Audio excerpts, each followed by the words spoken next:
One of our favorite segments here for Coinweek is what we call our Cool Coin segment.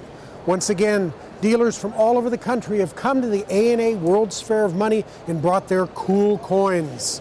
We're going to show you some of the great numismatic items in Coinweek's Cool Coins section. Stephen, you've come to Philadelphia to the ANA. What's the coolest English coin you brought with you? We've got a pretty cool coin here actually. It's the largest English coin ever produced in history. It's the Charles I silver pound. This was actually a pound's worth of silver face value. That's 20 shillings in an old English pound. And this is actually a £1 face value coin at the time, but as you can see the dimensions of it, it's absolutely enormous. It dates to 1642 in the Civil War period of England, and Charles I, this was issued by him as sort of more of probably a propaganda piece. But as you can see, the diameter is some 3 inches across. It weighs a good 120 grams or so. And it was the largest coin. It's got the value there, 2 X's on the back for 20 shillings. Issued at Oxford, where he moved the capital from London to Oxford when Parliament was taken over by the Puritans. He moved to Oxford, and that was his capital, and that's where this coin emanates from. What happened to Charles? We didn't have a very good ending, of course. Civil War raged for many years, and in the end, a death warrant was signed. He was captured, and he was kept prisoner for a while, and a death warrant was signed for him.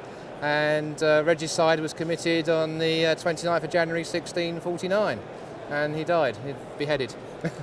What kind of value? Well, the value of this coin, I mean, it's a very interesting piece of history. We're selling this coin here, £7,500. It's about $13,000, $12,500, that sort of level of value. It's an important piece of history. Well, we've brought one kind of coin that I thought was exceptional, a key date rarity in the $20 Liberty Gold series. It's a Type 1, key date 18540 in VF35. The mintage on the coin is only 3,250 original mintage. It's the first year of the New Orleans mintage. The population on this particular coin, which is a great wholesome collector coin, population of 1. Why do people like the New Orleans mint things so much? Well, they love New Orleans branch mint coins, the low mintage coins. They produced coins that had very low circulation. Most of those coins were melted down, highly sought after in today's market. What kind of value?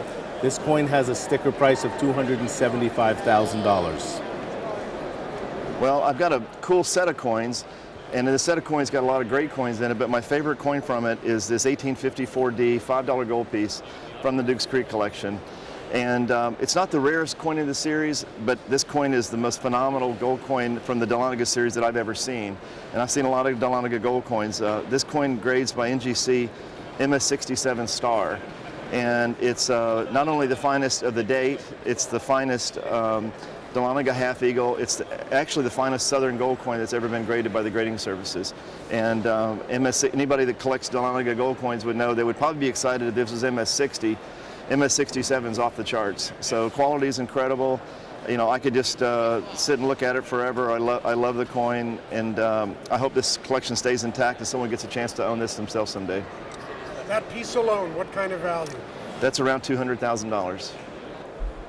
This is a tetradrahm of Ptolemy I, Ptolemaic Kingdom of Egypt, and this was struck immediately after the kingdom was inherited by one of Alexander the Great's general, Ptolemy I Soter, and the coin depicts the deified head of Alexander the Great wearing an elephant's headdress, which is cool, and on the back you have Athena Promachus, with a spear and an eagle before her.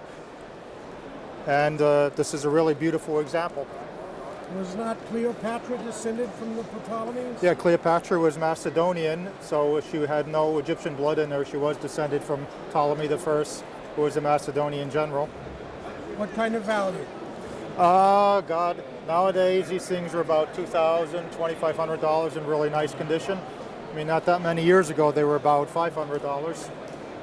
Well, we brought some great coins with us.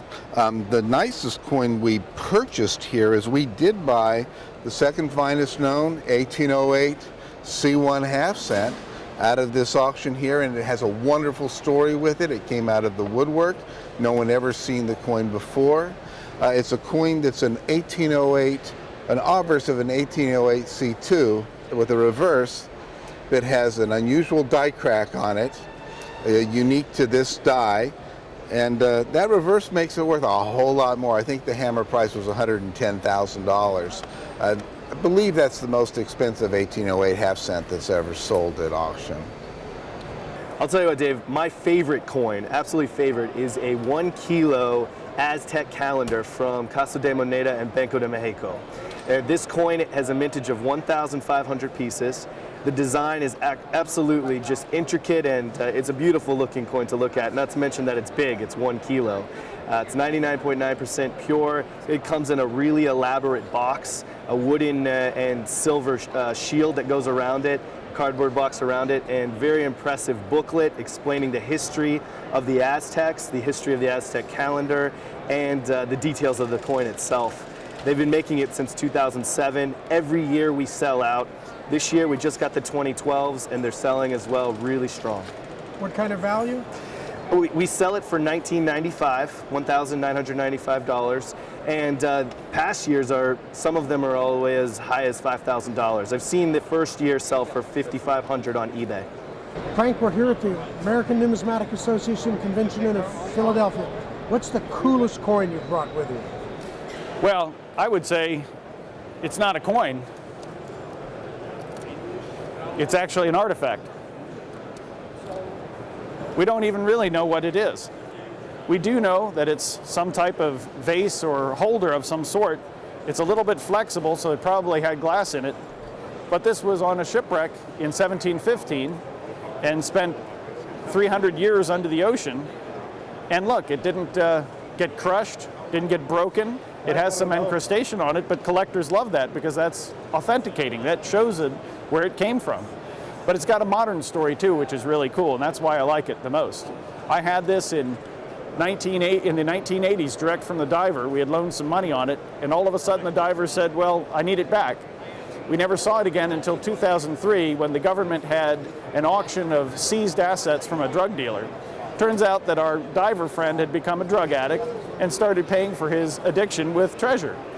So this came up for auction in 2003, and the person who bought it, it changed hands a couple times, but they came to us eventually, and now we're auctioning it in October.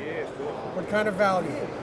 Well, surprisingly, it's not as expensive as you might think. I believe that we have this at $25,000, and I think it'll go for that and then some.